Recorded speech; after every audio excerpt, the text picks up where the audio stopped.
My GTA fans, it's double money on time trials this week, so that's 200,000 per time trial, so it's worth actually doing. I've never done a time trial before, but here it is, up near Sandy Shores, and there's also an RC time trial as well, so 400,000 up for grabs.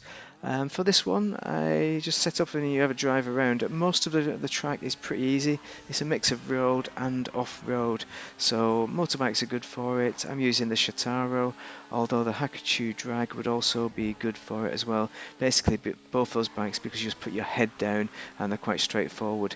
The Batty 801, you could use that as well, but you'd have to be pulling wheelies, so it'd make it a bit more complicated, but nevertheless still achievable. And obviously any good rally cars that do a good mix of the road and dirt.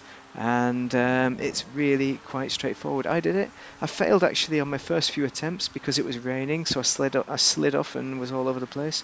But I know I was 0.7 seconds out on a couple of them as well. But in the dry, it's super easy, especially at daytime when you can see what you're doing. Now, when you get to the end of the track, it's all bumpy at this point.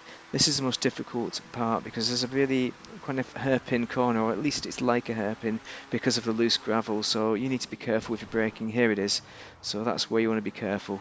Other than that, the rest of it is all super simple. Now it's a straight run now to get to our checkpoint, and we will complete it in order to get our $200,000.